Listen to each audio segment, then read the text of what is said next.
punto de vista económico. Nos acordamos de que habían 187 países, más algunos otros territorios independientes.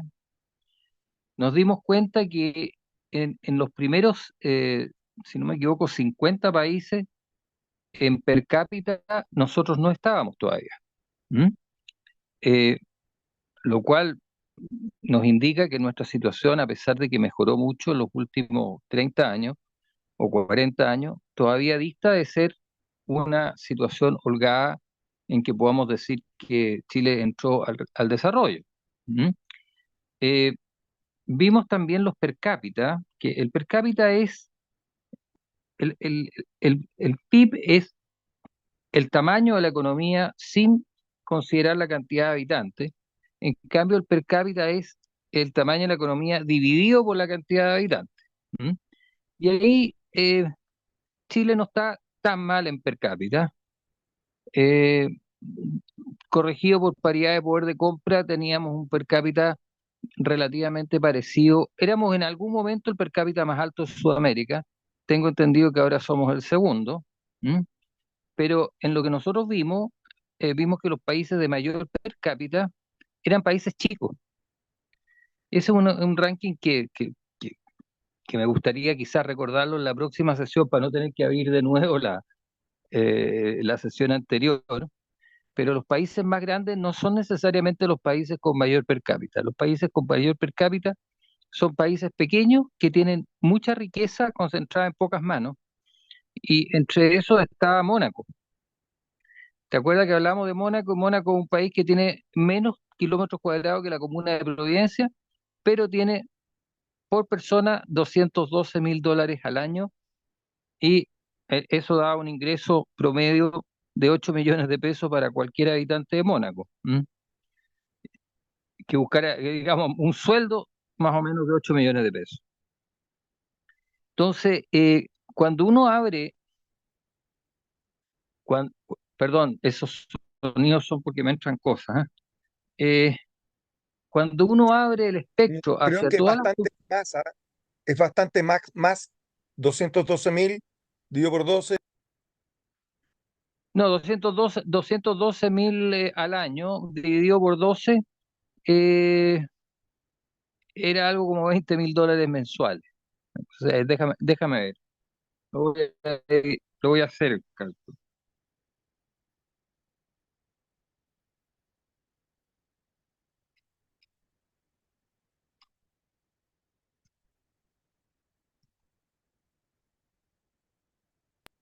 A como 17 millones de pesos. Imagínate, imagínate. Lo que pasa es que ese 8 millones parece que es de la época, cuando yo hice el cálculo, el tipo de cambio era bastante más bajo, güey. Entonces por eso me da 8. Ahora que el tipo de cambio subió al doble, es 17.000, 17 millones de pesos. Imagínate un país en que el ingreso promedio son 17 millones de pesos mensuales. ¿M? Eh, eh, Esas son cosas que hay que saber, porque en realidad cuando uno ve de repente una transmisión televisiva del campeonato de tenis en Mónaco y ve algunas casitas y ve unas palmeras y dice, bueno, esto es una cosa que se parece un poco a Viña del Mar, pero no toma en cuenta las diferencias económicas, que son enormes. ¿Ah? Y en realidad, eh, cuando vimos esa tabla de los ingresos per cápita más altos, detectamos tres cosas: que los más altos de todos eran generalmente paraísos tributarios. Después venían los paraísos petroleros, es decir, pequeños países con mucho petróleo. Y solamente habían tres o cuatro países normales, que eran en general países europeos muy bien organizados, como eran Dinamarca, Holanda y Suiza. Estaban en el ranking. Noruega también estaba. Pero países pequeños de Europa, eh, sin gran trayectoria política, por decirlo así. No estaban Inglaterra, ni Francia, ni Italia. ¿Mm? Esos, en cambio, estaban entre los más grandes. Los PIB más grandes pertenecen a países conocidos. ¿Mm? Primero Estados Unidos, después China, después Japón, después Alemania, Francia, Inglaterra. Por ahí se metía Brasil también, India, ¿m? Corea, Corea del Sur. Pero los per cápita es distinto.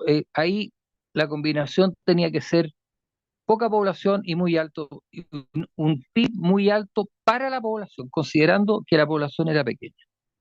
Ese yo te diría a grandes rasgos fue lo que vimos en la clase anterior. Lo podemos repasar de nuevo, quizás yo abra de nuevo la presentación de la clase anterior en la próxima, pero yo quiero ir ahora a esta presentación porque son hartas láminas y harto lo que tenemos que conversar, así que ojalá que no se nos acabe el tiempo. ¿Mm? ¿Aló? Sí, vamos, dale Sí, nomás. dale nomás. Impecable. Ya.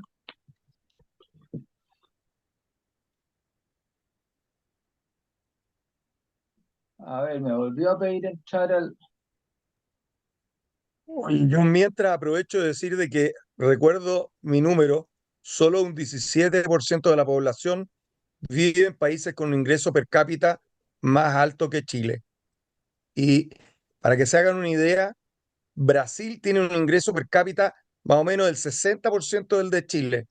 Los únicos países en Sudamérica que se parecen en ingreso, el único en realidad que se parece es Uruguay. Y después de Chile, y a lo mejor Uruguay está un poquitito por encima, estamos peleados con Uruguay, pero tiene una población muy pequeña, recordemos, y más abajo está Argentina, que últimamente sus números han caído significativamente. ¿Aló? Sí, tienes toda la razón. ¿Se escucha bien o no? Sí. Ya. Bueno, uno de los momentos históricos, y eso lo podemos ver quizá en la tercera presentación, fue cuando Chile superó a Argentina en per cápita. Eso fue más o menos en el 2005, 2006, por ahí. Porque históricamente Argentina siempre tenía un per cápita más alto que el chileno. Luego, como Argentina se fue para abajo y nosotros nos fuimos para arriba, en un momento superamos y hoy día tenemos un per cápita mayor que Argentina. ¿Mm? Por eso los argentinos venían a comprar acá. ¿Mm? Había más bienes, los costos eran más bajos, etcétera. Bueno, ahí está el mapa mundi, ¿lo ven ustedes o no? No, no estamos viendo nada. Perdón, Nada. Tienes que Cristian, si no proyectarlo. me equivoco, se cayó No, tu nada. computador. No, no, Así que si te nada. puedes reconectar, te lo agradezco. Ah, ya. Voy a, voy a tratar de hacer eso. A ver.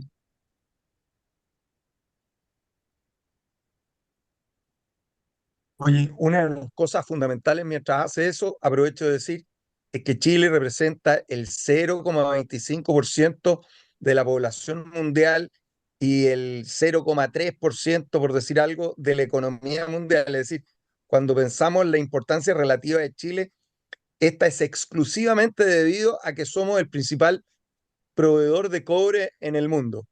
O sea, para que tengan una idea del cobre de mina producido en el 2020, Chile representaba el 28,5%. Hoy día ese guarismo ha caído probablemente al 24%. O sea que si no fuera por el cobre, valemos nada. Oye, Bueno, sí, pero mira, bueno, te quiero decir una cosa. Eh, yo creo que una de las grandes lecciones que uno aprende cuando estudia estas cosas es que para ser feliz y para ser rico no es necesario valer demasiado, porque desde el punto de vista numérico, Mónaco incluso es menos que nosotros, pero tienen un ingreso de 17 millones mensuales, ¿te fijáis? Eh, los países es muy importante el tamaño, porque el tamaño, para nosotros es imposible, por ejemplo, competir en tamaño con Brasil. Podemos tener más per cápita, pero no podemos tener más PIB que Brasil. Un país que tiene 200 millones de habitantes, por definición, tiene más PIB que un país que tiene 17 millones. Y nosotros para poder competir con Brasil tendríamos que tener 200 o quizás 100 millones. Y seríamos más felices si tuviéramos 100 millones de habitantes. Tendríamos una serie de problemas, ¿no es cierto? Entonces, no es necesario para la felicidad de una sociedad o de un país ser grande y pesado, como son los países grandes, ¿me entiendes? Nosotros podemos tener una estrategia perfectamente razonable para vivir bien, que no implique competir mano a mano con los grandes, que nosotros hemos tenido siempre esa obsesión de competir mano a mano con los grandes y no es lo correcto para un país que no tiene el tamaño ni la población para hacerlo. Yo he visto a chilenos creyendo que pueden tener una marina como la norteamericana. No, no podemos, no podemos. Y sería ridículo que tratáramos de tenerla porque nosotros no tenemos el tamaño y la cantidad de recursos y los impuestos suficientes para mantener una marina de 400 barcos. ¿Mm? Podemos tener una marina de 80 barcos, o quizás de 50 barcos, pero no de 400. Y eso es así. Tampoco podemos tener una fuerza aérea enorme, ¿te fijas? No podemos competir con Argentina en trigo, porque no tenemos tamaño suficiente para tener esas plantaciones de trigo. Podemos competir en cobre, sí, tenemos harto cobre, ¿ya? Con el mundo podemos tener una concentración importante, pero eso no, hasta cierto punto nos distorsiona la visión, porque eh, creer que porque somos grandes en cobre podemos ser grandes en todo es un error. Es un error. Bueno, vuelvo a abrir el. Oye, y es importante entender de que nosotros no tenemos por qué inventar la rueda. Alguien una También. vez me desafió a que Chile, ¿qué íbamos a hacer para poder tener una posición? Entonces, ya, nosotros no necesitamos hacer mucho más de lo que tenemos, es cosa de hacerlo bien, lo que tenemos, y dejar a nuestros jóvenes desarrollar sus iniciativas y creatividad para desarrollar los unicornios del futuro y estimular y tener un esquema que no sea aquel de subir impuestos, porque no necesariamente eso va a mejorar el desarrollo económico y el crecimiento económico del país. Nosotros necesitamos generar un nido para que lleguen las inversiones y nuestros hijos no se tengan que ir al extranjero como está ocurriendo por doquier para buscar horizontes, porque acá no los encuentran. Nuestro país tiene todas las capacidades para generar esas oportunidades y generar un país extraordinario para todos los chilenos. Perdón. Estoy de acuerdo. ¿Tú eres el hijo de Juan Augusto o no? De hecho, yo iba a hacer otro aporte, que mi señora trabajó en una empresa holandesa, ya, que se dedicaba efectivamente, eran investigadores que investigaban, efectivamente hacían investigación científica en universidades, apadrinados por las universidades, financiados por el Estado, el mismo modelo que hay aquí en Chile, con la pequeña diferencia de que el Estado, en vez de exigirle publicación de papers para la universidad, les exige que patenten las investigaciones que hacen. Eh, acá tenemos la visión de que no, es que no haya lucro con recursos públicos, pero el Estado allá va y dice, no importa, lucre, porque yo lo que invertí en usted lo recupero en impuestos y usted simplemente lleve esa propiedad intelectual 50% del equipo de investigadores, 50% para la universidad. Y con eso pueden perfectamente darse el lujo de tener las universidades gratis que quieran, porque al final, por retorno de derechos de autor, financian las universidades que se les plazca. Mi señora trabajó en una empresa de esa, o sea, no estoy hablando de algo que me contaron.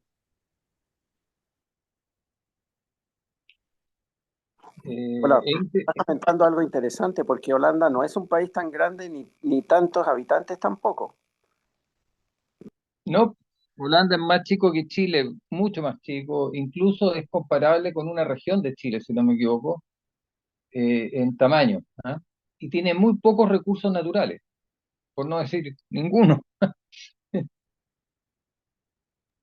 Oye, y en Chile se hacen investigaciones científicas muy importantes, médicas, y hay una cantidad de trabajo que se desarrolla donde incluso creamos tan pequeños, pero tampoco nos tiremos a grandes cosas. Y creo que lo que has dicho nuestro profesor de hoy es absolutamente cierto. Es decir, tenemos que estar centrados, o sea, focalizar estas inversiones focalizadas, previstas para el desarrollo, pero como decías tú, eh, supongo que hijo de Juan Augusto, es clave que el lucro se enseñoree. O sea, esta cosa de haber atacado el lucro por parte de estos muchachos imberbes, ignorantes, es nefasto. O sea, la reforma que hicieron de la educación, por ejemplo, que estaba preocupada no en mejorar la calidad de la educación, sino de quién era el propietario, y eso causó un desastre en la educación. Realmente ahí es donde uno valora los principios que hay en Renovación Nacional, que son la libertad y el lucro es perfecto, maravilloso, aplaudámoslo. Yo cuando he hecho clases les digo a los muchachos, sean todos emprendedores. Chile tiene que emprender, generar este nido para que lleguen las inversiones, justo lo contrario que se ha estado haciendo en este espantoso gobierno. Perdona un minutito, no puedo abrir la presentación de nuevo. ¿Me puedes abrir el compartir pantalla, por favor?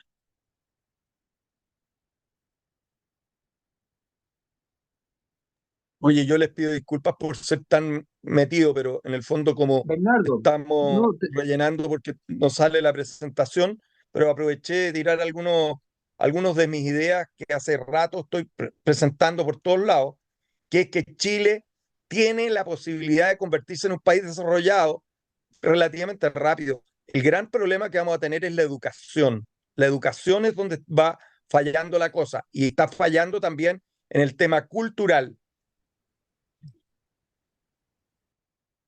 ahora se ve Ahora algo, sí, ¿no? Cristian. Sí, ahora sí. Ya. Bernardo, mira, solo te quería decir una cosa, quizás porque soy un poquito más viejo, pero esa retórica de no al lucro, todos sabemos de dónde viene. De, lamentablemente, una sección de chilenos, una filial de chilenos, que se adscribió a los ideales marxistas. ¿Mm? Eh, la frase no al lucro es marxista, porque es Absolutamente. exactamente igual, claro. Y nuestro Oye, yo soy un problema, poco menor que tú nomás, ¿ah? Yo estoy por cumplir 66 años. No me veo tan viejo ya, porque mi mujer no me golpea. ah, está bueno, ya, entonces nos entendemos. Y a mí que me gusta la historia, te digo, gracias a un libro que le compré a los propios comunistas, averigüé que el primer libro de Marx que llegó a Chile fue en 1899, en un barco salitrero. ¿Mm?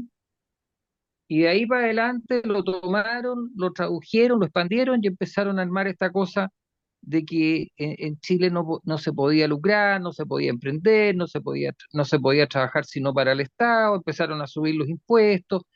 Todo esto tiene una historia. El Partido Comunista en Chile tiene 120 años predicando el no al lucro. En cambio, los capitalistas, como yo o como tú, o los que nos adscribimos al modelo liberal, tenemos apenas 40 años predicando lo mismo. Así que esperemos que en algún momento les podamos ganar. ¿Mm? Hay que predicar más entonces. Ya, ahí están los países, ¿no es cierto? Y vamos a seguir. Yo aquí tengo una imagen de una de las monedas más conocidas actualmente, el euro. ¿Mm? ¿Aló? ¿Me escuchan o no? Sí, sí, Ya, perfecto. ¿Se escucha bien? Sí. ya. ¿Qué gracia tiene el euro? ¿Qué cosa única tiene el euro?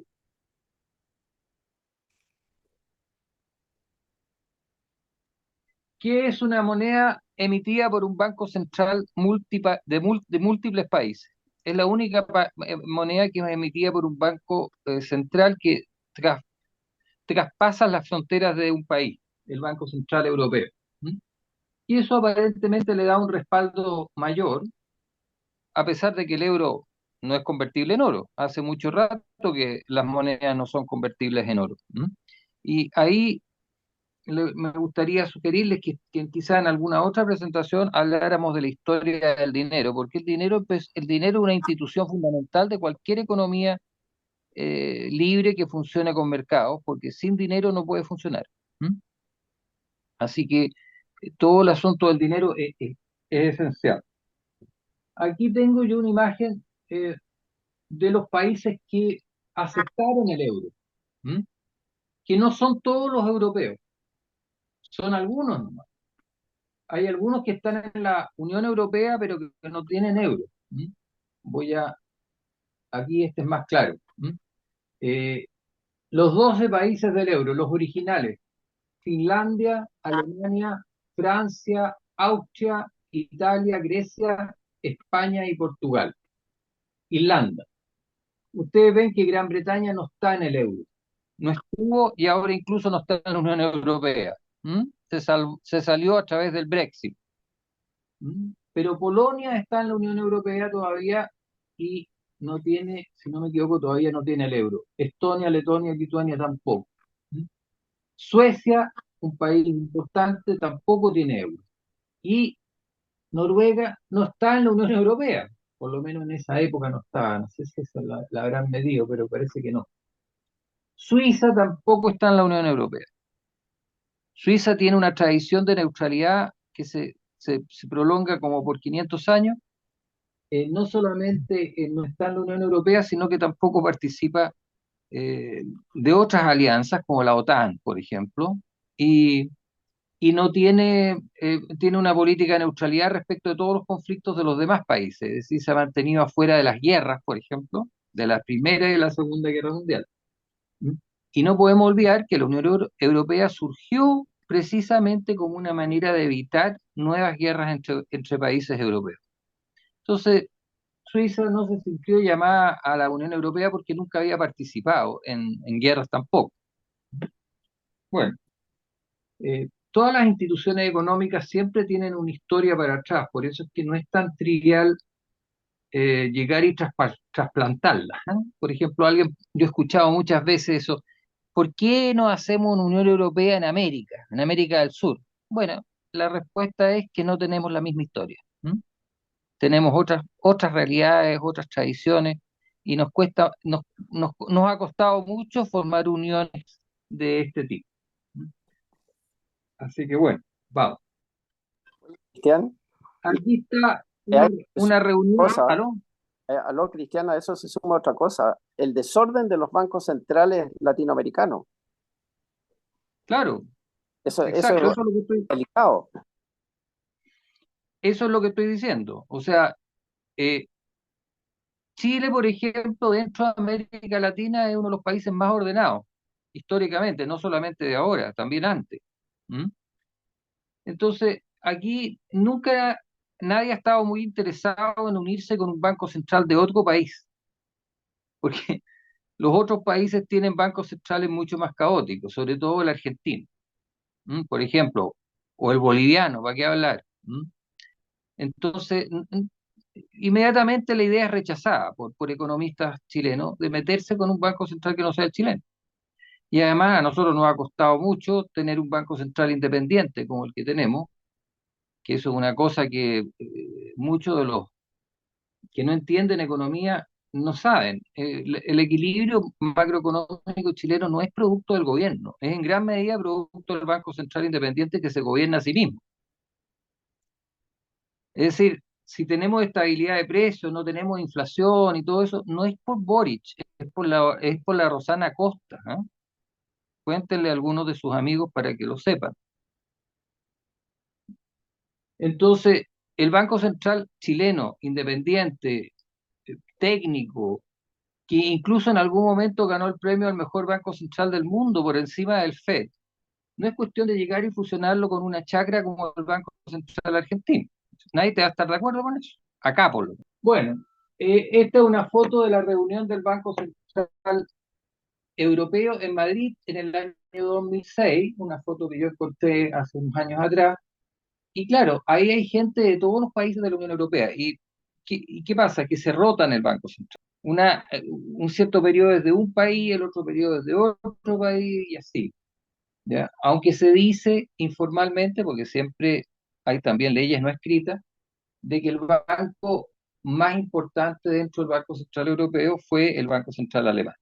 ¿Por qué? Porque antes de que se formara el euro, el marco alemán era la moneda más estable de Europa. Entonces todavía eso pesaría dentro del Banco Central Europeo y Alemania tendría como una especie de poder de veto dentro del Banco Central Europeo. Sin embargo, uno de los últimos presidentes del Banco Central Europeo, uno de los más exitosos, era italiano, no era alemán. ¿Cómo se llamaba? Mario Draghi. Búsquenlo por ahí porque estuvo bastante tiempo y les fue bien. Acá tenemos el diferencial entre la tasa de interés del Banco Central Europeo y el Fed norteamericano. Se dan cuenta que no es tan distinta y que una sigue a la otra. Esto es la realidad de la economía global. Los capitales corren de un lado para otro y se aprovechan de las diferenciales de tasas de interés. Entonces, eso tiende, según los teoremas clásicos de economía, a que las tasas de interés se igualen. Porque si son muy distintas, los capitales fluyen hacia el lugar donde la tasa es más alta. Como fluyen grandes cantidades, hacen bajar la tasa hasta que le igualan con la otra, y cuando le igualan ya dejan de fluir. Entonces hay una cierta tendencia a que las tasas de interés en el mundo sean parecidas, por lo menos entre las economías que están integradas, entre ellas. Este es otro grupo importante, no es el Banco Central Europeo, sino que esto es lo que llaman el G7, ¿eh? Que son los presidentes de supuestamente los países más desarrollados, por lo menos hasta hace unos años atrás. Hoy día los chinos se están metiendo por los palos, pero en los viejos tiempos, estos G7 y a veces fueron G8, eran Estados Unidos, Canadá, Japón, los europeos clásicos, es decir, Alemania, Francia, Inglaterra y Italia. España no. Y en algunos momentos, por razones políticas, incluyeron a Rusia también, para controlar a Rusia. Entonces ahí los G7 pasaron a ser G8. Ah, y también está el Japón. Japón también está incluido en el G7. ¿Mm? Es una asociación de países ricos que toman a veces políticas en conjunto. Últimamente esta asociación se ha debilitado un poco por la situación que se vive en Ucrania y por la emergencia de China. China, uno de los grandes fenómenos económicos de los últimos 40 años es cómo China llegó de ser prácticamente un país del montón en per cápita a ser el segundo país del mundo en PIB. Esa es una historia también como para una clase completa. Aquí está el G8. Esta es una caricatura contra el G8, porque supuestamente el G8 le está apretando las clavículas a la Tierra, a la Tierra. Pero sobre esto hay distintas opiniones. Hay gente que cree que lo hacen bien y gente que cree que lo hacen mal. Tema de debate y tema para otra clase también. Ya, aquí vuelvo otra vez al mundo de la Unión Europea. ¿Ya? La Unión Europea, acuérdense que partió como un tratado de libre comercio. Hoy día es un acuerdo político que incluye incluso la intención de formar un gobierno europeo, ¿ya? Pero originalmente era un tratado de libre comercio, y mientras fue solamente un tratado de libre comercio, operó bastante bien porque se respetaban las fronteras en términos políticos. Lo que se permitía era el flujo de bienes, también se permitía a veces el flujo de personas, pero no se pretendía que un gobierno central administrara todo el resto. Cuando se pretendió esto, empezaron los problemas. ¿Mm? Pero la Unión Europea, efectivamente, como Tratado de Libre Comercio, fue muy eficaz. Algunas de las cosas que hicieron, por ejemplo, fue producir cosas que requerían grandes economías de escala que en Estados Unidos se daban en forma natural, porque el tamaño del país lo permitía, pero que en Europa era más complicado. Por ejemplo, construir aviones. ¿Mm? Ellos lograron construir aviones eficientes a través de la empresa Airbus, que es una empresa que es multinacional, incluye a Francia, Inglaterra, Alemania y España, y quizás por ahí alguna cosa italiana también. Entonces, la Unión Europea yo creo que era una buena idea. Perdón, el Tratado de Libre Comercio de Europa era una buena idea, pero el problema fue cuando se fueron a tratar de crear un gobierno europeo, porque ahí era complicado, porque son países con una tradición nacional bastante propia y bastante fuerte. Pero en todo caso, la economía europea sumada es más o menos la economía norteamericana en tamaño, y más o menos la economía china. Es decir, hoy en día muchas veces se habla de los bloques. ¿Ya? Nosotros, por ejemplo, nuestras exportaciones siempre tendemos a hablar en bloques: el bloque de Asia, el bloque de Europa y el bloque de Estados Unidos y Canadá. Antiguamente un tercio iba a Asia, un tercio iba a Estados Unidos y Canadá, otro tercio iba a Europa. Hoy día China, que se volvió tan grande que la sacaron de Asia y es como un país propio, y nosotros estamos exportando más a China que a todos los demás bloques, sobre todo cobre. Entonces, China es nuestro principal socio comercial hoy día y por eso nos importa mucho lo que pasa en China. Este es el Parlamento Europeo, que es efectivamente el intento de formar un país único. Este Parlamento Europeo se sobrepone con los parlamentos que cada país todavía mantiene. Y el ideal de la Unión Europea era que en algún momento este fuera el único parlamento y que los otros desaparecieran. Pero ha habido conflicto con eso. Los países no quieren ceder su autonomía a la Unión Europea. Este es el lugar, este es el Banco Central Europeo. Aquí es donde se emite el euro. Si no me equivoco, esto está en Bruselas o en Frankfurt, no tengo la duda, ¿ya? Pero es un banco central único en el sentido que rige sobre muchos países. Y eso, algunos economistas, sobre todo economistas norteamericanos, dijeron que esto era peligroso porque ¿cuál era la política monetaria que se iba a seguir? ¿La que le convenía a Grecia o la que le convenía a Alemania? ¿La que le convenía a Italia o la que le convenía a Inglaterra? No es tan fácil coordinar políticas macroeconómicas para un conjunto de países porque las realidades de esos países son distintas. Hay unos que tienen muy poca industria, otros que tienen mucha industria, unos que tienen bajo desempleo, otros que tienen alto desempleo. Entonces, no es tan fácil hacer una política conjunta que lo satisfaga a todos. Y yo recuerdo, por ejemplo, que hace unos años atrás hubo una feroz trifulca por Grecia, porque Grecia tenía un déficit fiscal increíble y estaban pidiendo que el Banco Central les alimentara el déficit y para eso le sacara recursos a los países que no tenían déficit. Entonces ahí los alemanes alegaron y dijeron, bueno, nosotros nos jubilamos con 65 años, en cambio los griegos se jubilan con 55, ¿cómo nos van a sacar a nosotros fondos previsionales para los AE? Todos esos enredos existen, entonces no es tan fácil, no es tan fácil. Es bonito desde el punto de vista estético, se ve bien que hay una moneda común, pero se esconden muchas contradicciones y muchos problemas. Este es una imagen del Parlamento Europeo por dentro, un día que aparentemente no había nadie. Yo me acuerdo que una vez vi al cantante Juanes en el Parlamento Europeo y todas las diputadas europeas bailando como locas arriba de las mesas, y no dio una imagen de mucha seriedad el Parlamento Europeo. ¿Qué crees que ya, este es otro organismo fundamental en la economía global y muy conocido. Eh, ¿Quién lo conoce en el grupo acá? Esta es la Fed norteamericana, el emisor del dólar. ¿Mm? Tú ves que es un edificio como del típico corte norteamericano de los años 30, que es más o menos cuando se hizo este edificio. Un banco central que ha sido acusado de muchas cosas, que se dicen cosas siniestras de él, pero que tiene un privilegio, ¿no es cierto? Que es el privilegio de emitir la moneda mundial, es decir, la moneda que, que es en última instancia más aceptada en el mundo para las transacciones entre países y sobre todo la moneda de reserva, es decir, la mayoría de los países del mundo que están metidos en el sistema internacional financiero, sus reservas de poder adquisitivo las mantienen en dólares. ¿Mm? Y a veces las tienen depositadas también en bancos norteamericanos. Entonces, este poder financiero es muy importante para entender que Estados Unidos tiene una posición única en el mercado mundial, incluso superior a la de la Unión Europea. Después vamos a hablar de dónde viene ese poder.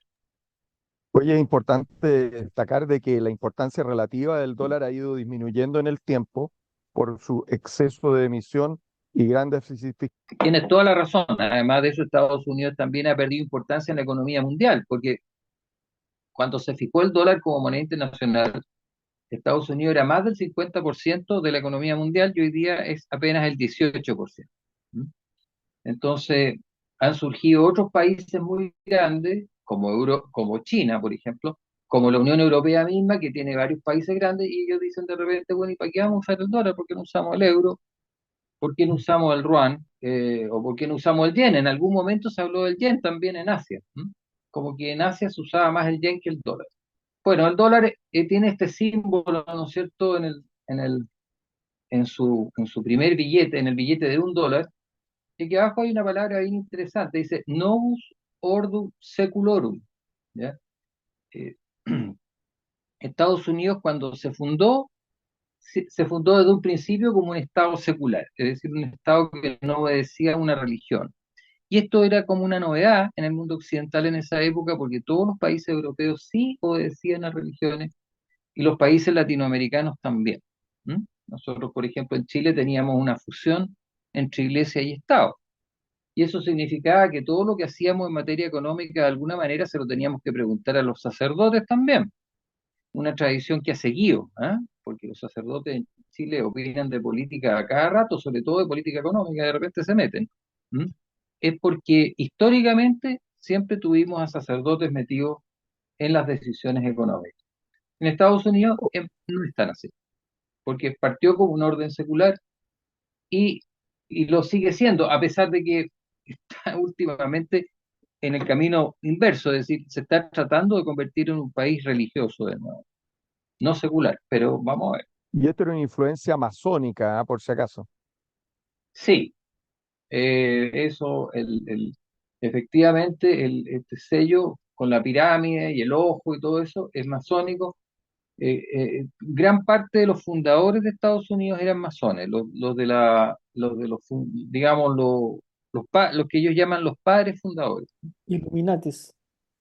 Entre otros estaba Benjamin Franklin, Jefferson, esos tenían, claro, pero lo que a los tipos les resultó fue crear un Estado que se regía por leyes humanas y no por leyes manipuladas a través de sacerdotes, que eso complicó mucho la vida, sobre todo a España, ¿m?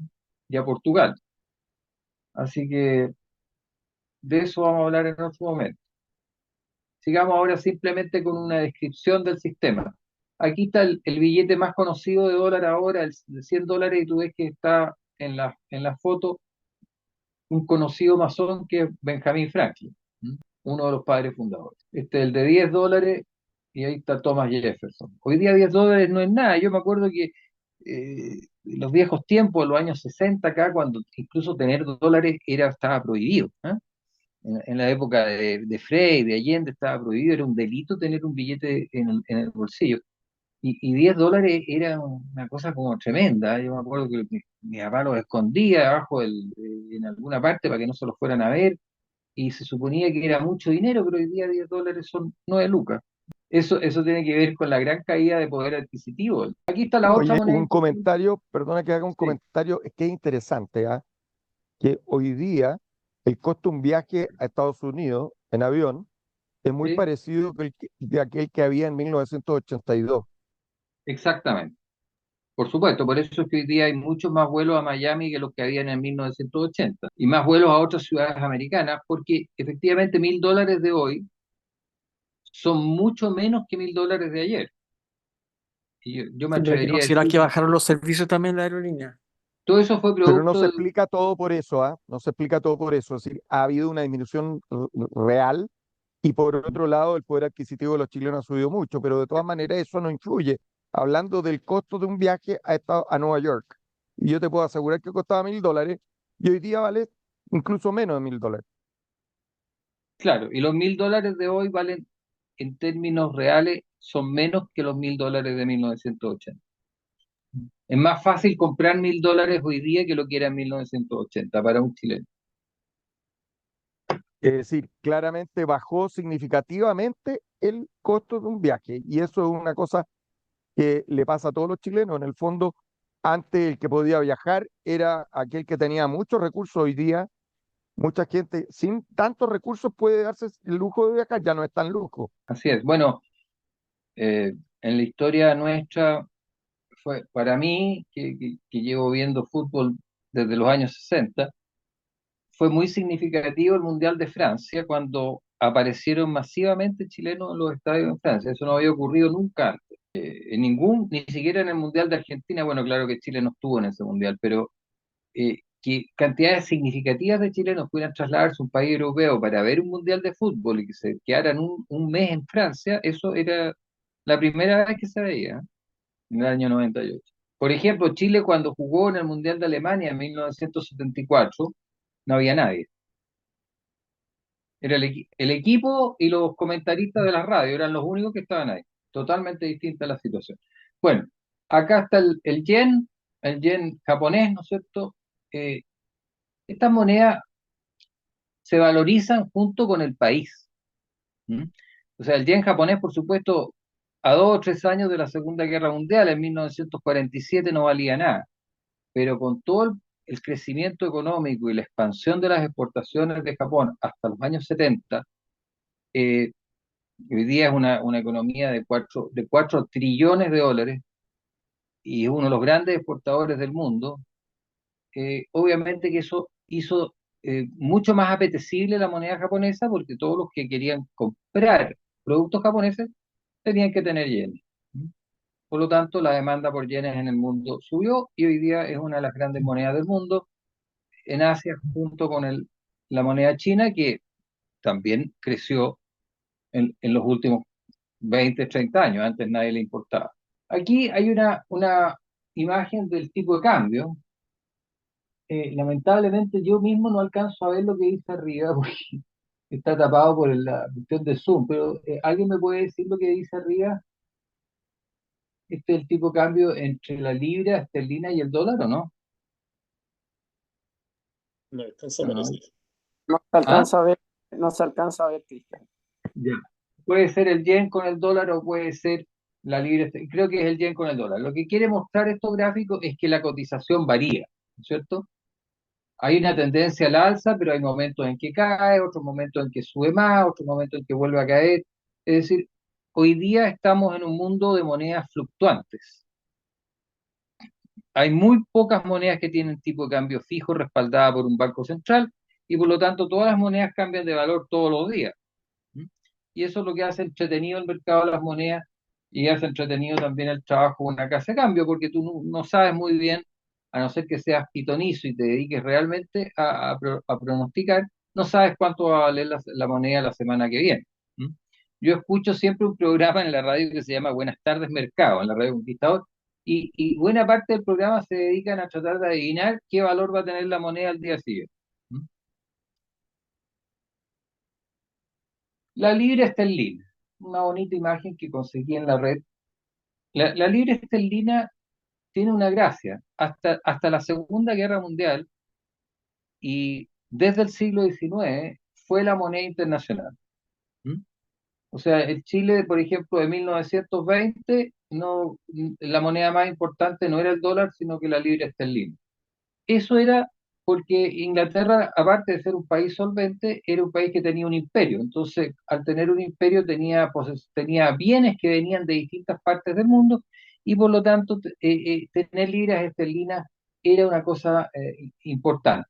Además, era una época en que las comunicaciones eran menores, entonces estaba como que todo concentrado en este imperio dominante que era Inglaterra. ¿Cuándo cambió esto? Después de la Segunda Guerra Mundial, y eso lo vamos a ver muy pronto. Aquí está la reina Isabel en las monedas de la libra esterlina. Tú sabes que una de las razones que dio Inglaterra para no integrarse al euro era que iban a quitar los billetes con la reina Isabel. ¿Mm? Iba a circular por Inglaterra un billete emitido por un banco central europeo que no tenía ninguna imagen y eso iba contra las creencias y contra los valores del Imperio Británico o de Inglaterra.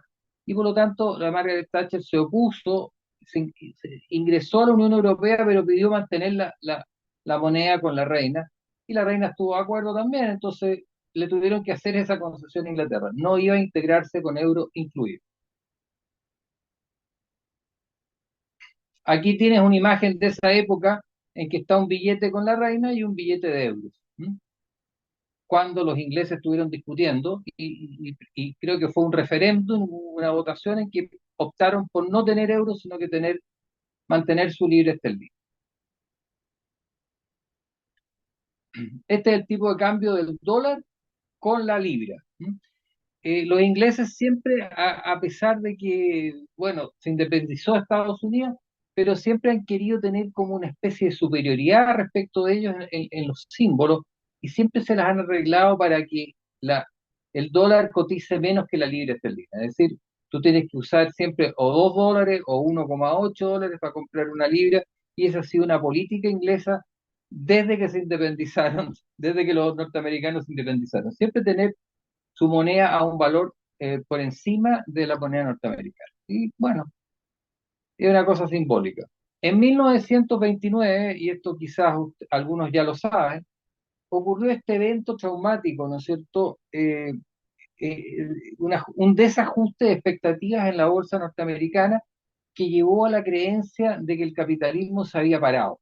Las acciones cayeron brutalmente, hubo gente que se suicidó porque en cuestión de minutos vieron desaparecer fortunas nominales, ¿ya? Y esto generó un pánico internacional en todo el sistema de comercio exterior que había en la época.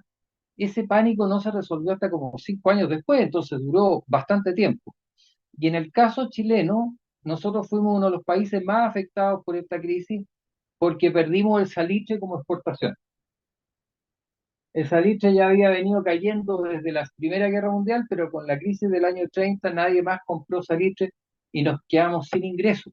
En esa época apenas el cobre todavía no maduraba y la principal ingreso era el salitre, y eso determinó una serie de cambios acá en Chile. Hubo gobiernos que renunciaron producto de que no podían pagar la deuda externa porque no tenían ingresos. Entonces vino ese periodo que se conoce en la historia chilena como el periodo de la anarquía, entre 1930 y 1932, que hubo gobiernos que duraban meses y a veces semanas. Así que, aunque la crisis fue en Estados Unidos, se difundió por el mundo, y Chile, los economistas chilenos que me hicieron clase a mí en los años 70, habían determinado que Chile era el país más afectado de todos los países del mundo por la crisis. No deja de ser, ¿eh? Bueno, otro país afectado fue Argentina. Argentina también perdió buena parte de sus exportaciones agrícolas que se hacían a los países europeos y sobre todo a Inglaterra, y como esos países fueron afectados por la crisis, dejaron de comprar alimentos o compraron alimentos más baratos o bajaron las cuotas, y eso determinó una caída de los ingresos. Argentina en ese momento era uno de los países más ricos del mundo, pero de repente vio restringirse sus ingresos, y eso provocó desempleo y provocó molestia, y apareció un señor, este peladito que está acá, con una idea, y esa idea se transformó en doctrina en América Latina. ¿Cuál es la idea a la que me refiero? La del señor Raúl Prebisch. ¿Mm? Raúl Prebisch es un economista argentino, y si ustedes van al edificio de la CEPAL acá en Vitacura, van a encontrar que la sala de reuniones de la CEPAL se llama Sala Raúl Prebisch. ¿Mm? ¿Cuál fue la idea del argentino?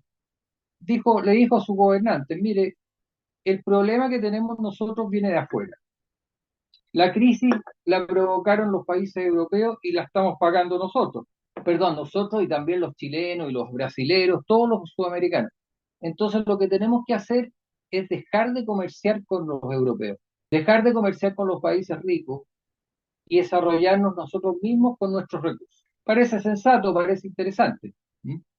Pero eso determinó una política proteccionista que en la práctica redujo mucho el potencial de las economías sudamericanas, porque el gran potencial ha sido siempre exportar. Y cuando tú dedicas los recursos, en vez de exportar, a producir para el mercado interno, te achicas económicamente. Y aquí empieza la decadencia argentina. Este es el punto de partida de la decadencia argentina, cuando ellos cierran su economía y pierden la ventaja de exportar alimentos. Nosotros también lo hicimos, pero siempre dejamos el cobre abierto. Esa fue una diferencia, ¿ya? Puse como escena simbólica de esta tragedia el día que estaban inaugurando el obelisco en Buenos Aires. ¿Por qué? Fue en 1937.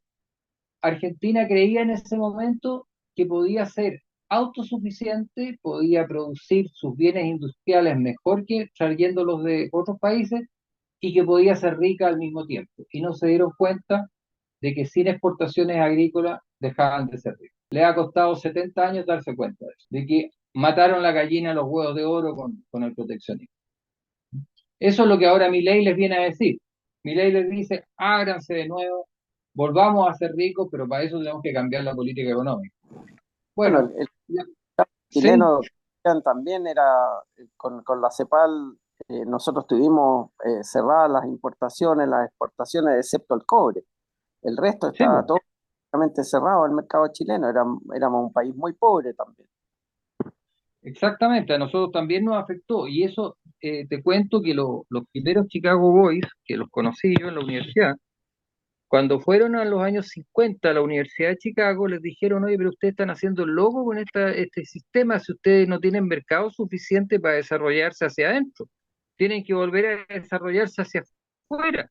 Si ustedes se ponen a exportar, el país se va a enriquecer mucho más rápido que tratando de producir solo para el mercado interno. Y esa fue una de las lecciones que más le entró a los Chicago Boys, y cuando tuvieron la oportunidad, cambiaron el sistema, pero eso lo tuvieron que hacer con Pinochet porque nadie más les dio la oportunidad. Cuando hablaron Oye, con Jorge Rousseff. una cosa que es destacable del caso argentino es que cuando se creó el Banco Mundial, Argentina tenía acceso libre a los mercados de crédito y por lo tanto no tuvieron prácticamente ningún funcionario argentino en el Banco Mundial. Había muchos chilenos por lo demás. Bueno, eso vamos a hablar del Banco Mundial en un ratito más porque lo tengo acá. ¿Ah? Vamos a hablar, es una idea también que viene después de la Segunda Guerra Mundial. La crisis del año 30 desató el proteccionismo en América Latina, pero eso empezó en los años 30. El Banco Mundial es una invención post-1945. Yo puse esta imagen de la depresión mundial del año 2008 para hablar de otra recesión que es distinta a la del año 30, pero que también produjo efectos muy, muy devastadores, con una diferencia que duró mucho menos. Y la verdad es que duró mucho menos porque la profesión económica mejoró mucho con la crisis del año 30 y empezamos a darnos cuenta que las crisis se podían existir y se podían transmitir. Entonces hoy día tenemos más conciencia de lo que hay que hacer en casos de una crisis, cosa que en el año 30 no se tenía. En el año 30 no estábamos en el analfabetismo macroeconómico. Hoy día no es así. Entonces las crisis se resuelven más rápido. Se producen más a menudo, pero se resuelven más rápido también. Estas son otras imágenes de la crisis del año 2008. Mira, mira esta imagen española que es muy buena, ¿eh? Que compara la crisis del año 29 con la crisis del año 2008. ¿Alguien puede leer lo que dice ahí o no? Crisis del año 29. Los altos directivos de las empresas en quiebra se tiran por las ventanas. Efectivamente, muchos se suicidaron. En cambio, en la crisis del año 2008, los altos directivos de las empresas quebradas se tiran la casa por la ventana. Están tan preparados para la crisis que hasta pidieron indemnizaciones por años de servicio cuando cerraron la empresa. Es decir, sonaron las empresas, pero no sonaron los ejecutivos. Esa es una gran diferencia. Esto lo voy a También saltar. es cierto que para el 30 los ejecutivos eran los dueños. No, no siempre, ¿eh? Pero lo que no había eran los colchones amortiguadores que permitían difundir el costo de la crisis entre otras personas que no fueran los que manejaban la empresa. En cambio, ahora eso sí existe.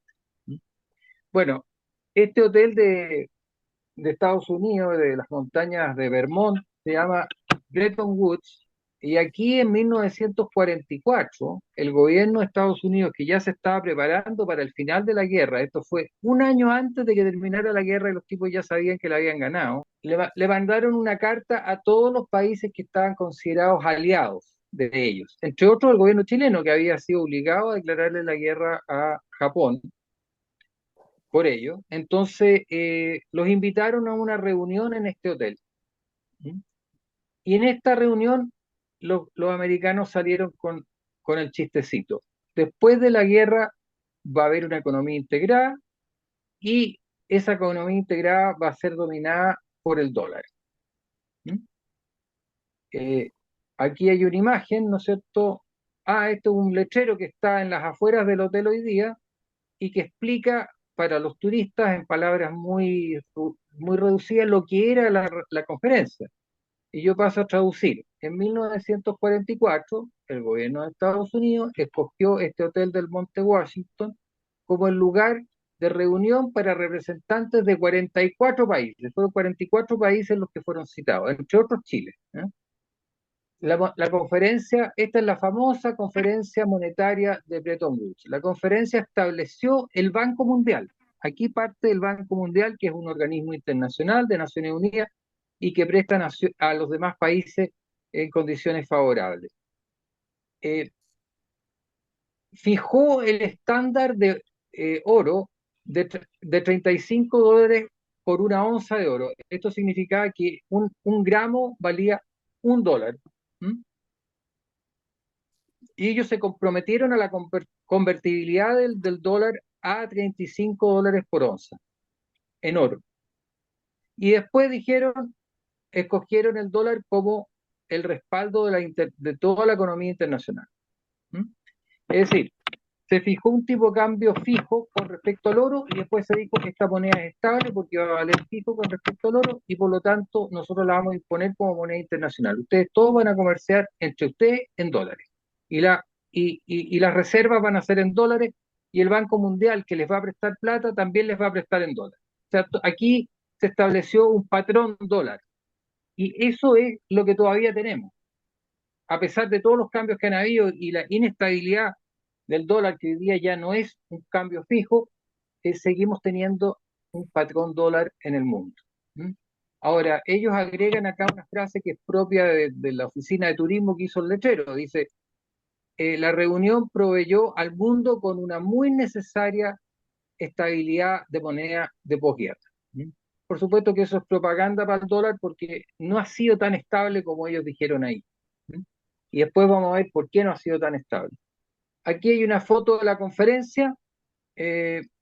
No sale Chile porque están por orden alfabético. Está Yugoslavia, está Uruguay, que también fue, está United Kingdom, que es Inglaterra, está la Unión Soviética, que era aliada de Estados Unidos en la guerra y que fue invitada, pero la Unión Soviética se retiró este señor que está acá, que es el delegado de la Unión Soviética, conversando con el economista inglés John Maynard Keynes, famoso, uno de los grandes economistas del siglo XX. Este señor llamó por teléfono a Moscú cuando los americanos sacaron la carpeta y dijeron lo que iban a hacer. Llamó a Moscú, le preguntó a Stalin, oiga, yo firmo esto, le dijo, no, por ningún motivo, le dijo, porque esto es una proyección del capitalismo norteamericano y nosotros somos comunistas. Así que el señor de la Unión Soviética chupó, tomó trago, lo pasó muy bien, pero se fue sin firmar.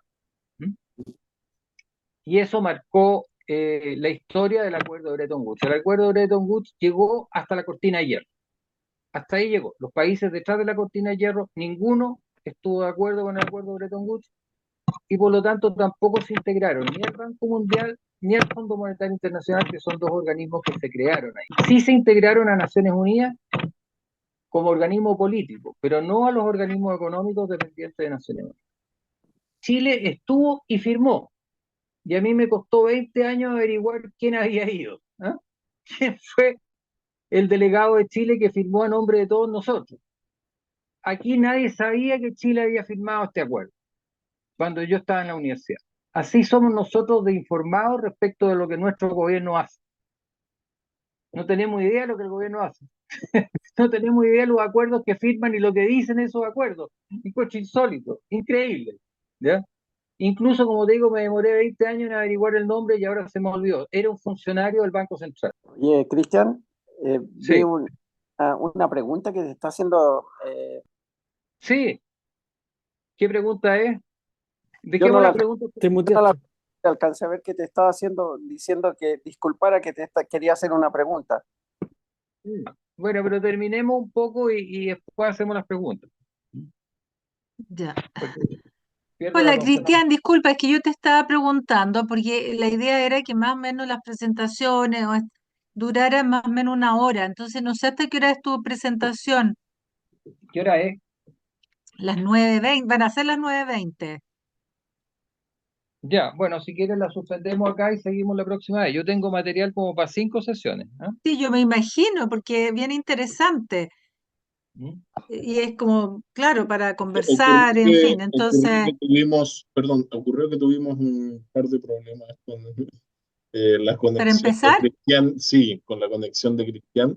tuvimos un par de problemas y partimos un poco más tarde. De hecho, también Bernardo, el amigo Bernardo aquí también estuvo ayudando Oye, con varios perdón, datos. Ya, claro, que- está programada, pero bueno, es súper interesante. Le queda una más todavía que hacer la próxima semana.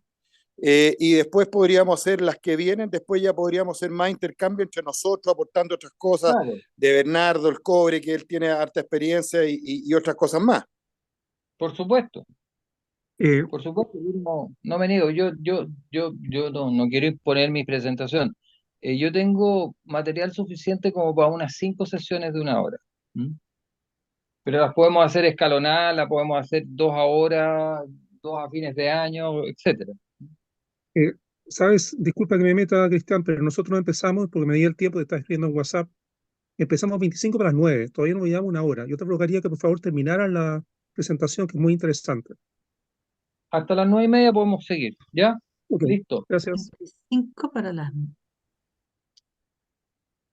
Eh, esta es la delegación norteamericana a Bretton Woods, la más abundante de todas las delegaciones.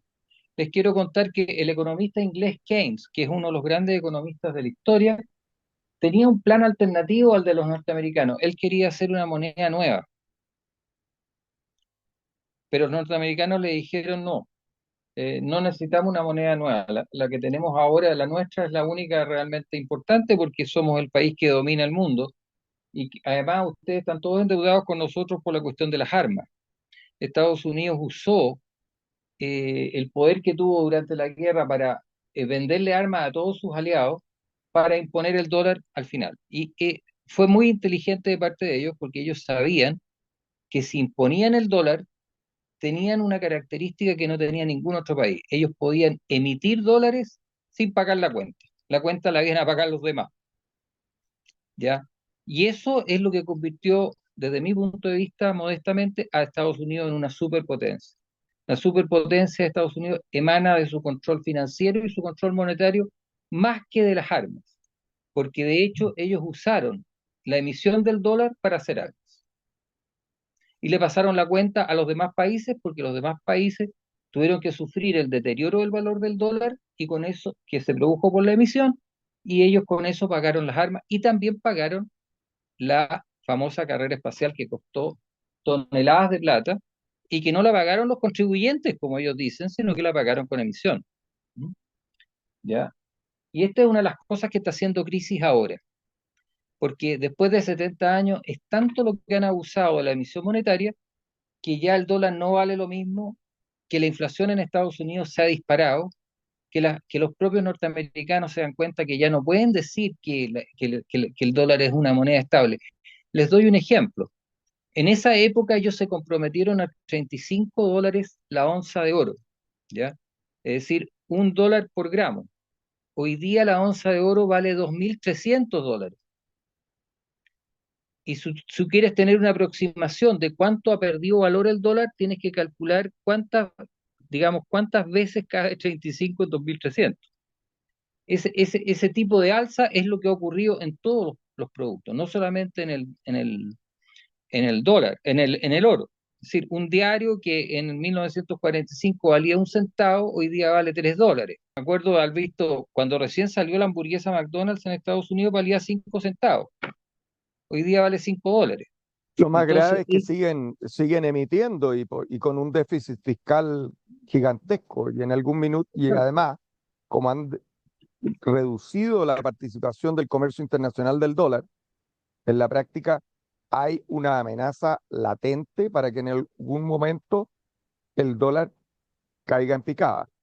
eso es lo que están diciendo muchos y si tú ves, uno de los, subterráneamente es uno de los temas de la elección, porque se le acusa a Biden de emitir en forma irresponsable y uno de los que lo acusa es Trump.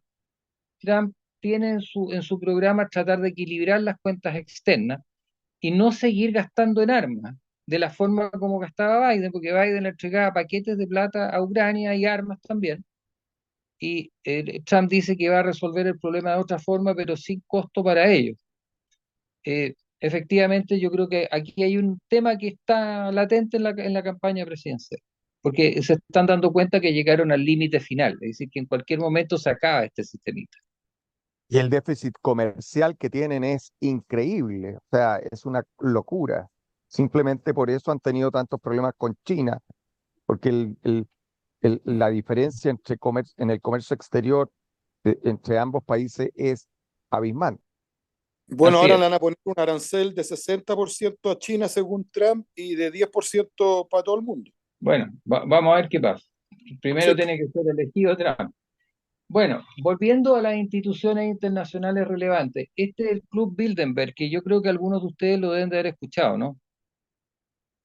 Este es el Hotel Sí, Bilderberg en Suiza, donde se reúnen todos los años grandes millonarios del mundo, más funcionarios de países importantes del mundo. O sea, este es una reunión de poderes mundiales económicos, que ahora ha sido un poco reemplazado por el grupo de Davos, que es como un subproducto de este, pero antiguamente era Bilderberg, ¿ya? Nosotros acá no sabemos que esto ocurre y que se reúnen en Bilderberg, y no sabemos que incluso algunos chilenos van. Yo creo realmente que la gran diferencia entre los empresarios chilenos normales y los mega empresarios chilenos, o sea, los grandes, los dueños de grandes grupos económicos, es que los grandes grupos económicos tienen conexión con los mercados globales de crédito. Y si tú tienes conexión con los mercados globales de crédito, puedes hacer cosas que no puedes hacer si es que no la tienes. Porque es conocido que el crédito chileno es caro y es malo y es escaso. En cambio, el crédito internacional es abundante, es barato y te permite hacer cualquier cosa. Entonces, pregúntale tú al grupo Mate cuánto ha logrado gracias a que tiene acceso a los mercados internacionales de crédito. Pregúntale a Luxic lo mismo. Te vas a dar cuenta que le deben todo a esos mercados. Ellos van a estas reuniones, nosotros ni siquiera sabemos que van. Perdón, voy a avanzar. Tengo entendido que acá tengo una lista de invitados. Sí, aquí está hay un pedazo de la lista de invitados del grupo Bilderberg. Por supuesto, acá, bajo la sigla USA, es decir, Estados Unidos, aparece Henry Kissinger, que es uno de los fundadores de estas cofradías. Henry Kissinger ahora falleció, pero por años y años manejó la política mundial y la economía mundial a través de esta asociación con gente importante. Y si tú ves, hay gente de otras cosas que uno cree que no tendría por qué estar ahí, pero están. Por ejemplo, hay un líder parlamentario europeo, hay un profesor de economía de la Universidad de Leiden, está un ministro de finanzas de Finlandia, ¿no? Está el vicepresidente de Perseus, que es una empresa europea, no me preguntes cuál, pero aquí está el editor en jefe de The Times de Londres, uno de los diarios más influyentes del mundo, el editor de Le Figaro, un diario francés. ¿Mm? Entonces, esto es una combinación de funcionarios de gobierno, de países poderosos, millonarios mundiales y gente de la política mundial. Y ahí se reúnen a ver qué es lo que va a pasar el próximo año y qué sé yo. Esto se parece mucho a un gobierno mundial. Y efectivamente lo es. ¿Mm?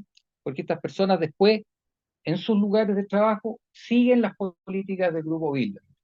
Esto después, en los últimos años, fue reemplazado por el grupo de Davos, que no entiendo muy bien por qué se fueron a Davos, pero es básicamente lo mismo. Por eso yo los puse aquí juntos, el Club Bilderberg y el Foro Económico Mundial. ¿Mm? Me falta estudiar en qué se parecen y en qué se distinguen, pero son más o menos los mismos, las mismas personas. Y por ejemplo, en el caso de Putin, en Rusia, Putin se dio cuenta, Putin tuvo dos periodos de presidente de Rusia. Hoy día ya lleva 24 años seguidos, pero antes tuvo un periodo corto, entre el 94 me parece y el 98. ¿Qué es lo que se dio cuenta Putin en esos 4 años? De que no tenía un peso, que los comunistas lo habían dejado en la ruina, que a duras penas podía tratar de vender unos aviones de guerra que no se los compraba nadie porque los norteamericanos tenían mejores aviones de guerra. Entonces, tenía que pedirle plata a los organismos internacionales de crédito que estaban controlados por Estados Unidos y él los consideraba enemigos. Entonces dijo, no, esta weá no puede ser. ¿Qué es lo que hizo entonces? Se retiró del poder, se reunió con millonarios de Davos y de todo esto y les dijo, ¿qué puedo hacer yo para tener plata? Ah, no, explota tu petróleo y tu gas que tienen las principales reservas mundiales. Ah, ya. Entonces inventó una empresa que se llama Gazprom, que hoy día vende 180.000 millones de dólares, la mitad del PIB chileno. Y desde que Putin tiene Gazprom, ahora se anima a invadir a Ucrania, se anima a hacer un montón de cosas que antes no se anima porque tiene plata. Él mismo juntó 100.000 millones de dólares a través de las utilidades de Gazprom. Está considerado hoy día el gobernante con más plata en el mundo desde el punto de vista personal. Entonces, sí importa el Foro Económico Mundial. Cristian, perdón, ¿Sí? oye, habíamos quedado que esta reunión iba a ser la exposición de 1 hora, como partiste más atrasado, yo Bueno, creo la voy que a terminar ahora. sí, Mira, yo creo que esto de acá, con esto termino. Así como se reunió el Grupo Económico Mundial y toda esta gente en Suiza, hay otra reunión en Suiza que es importante, que es la reunión de la Sociedad Mont Pelerin, que son los liberales de Hayek. Esos también se reúnen en Suiza, pero lo vamos a ver en la próxima reunión o la próxima vez que nos encontremos. ¿Te parece? Perfecto. excelente. Estaba planificada, Juan Augusto la tenía planificada para que nos juntáramos todos los jueves, más o menos de 8 a 9, 9:15, y esperamos la próxima semana que podamos hacer una nueva charla. Y si alguien tiene, ¿sería de qué tema para la próxima semana? Estaríamos terminando los organismos internacionales y las fuerzas internacionales que gobiernan la economía mundial. ¿Mm? Y yo te pido, porque yo me acuerdo de tus tiempos universitarios, yo era contemporáneo tuyo ahí en la universidad y te escuché también, y por eso te pedía el enfoque monetario a la balanza de pago, porque yo creo que esa es una exposición de unos 10, 15 minutos, lo macro, que va a dejar a muchos que no son del ramo nuestro, de nuestra área, muy claro de Ya, todo sí. de todo lo anterior que has hablado. Podemos hablar del enfoque monetario, efectivamente. El enfoque monetario es el que explica el déficit de Estados Unidos, porque Claro, el exceso de demanda, el exceso de dinero se produce una repercusión en la balanza comercial. ¿Mm? exactamente. Bueno, agradecerte, Oye, tú, Cristian, por estuvimos la... juntos, perdona que te pregunte esto, ¿estuvimos juntos en la Universidad Católica?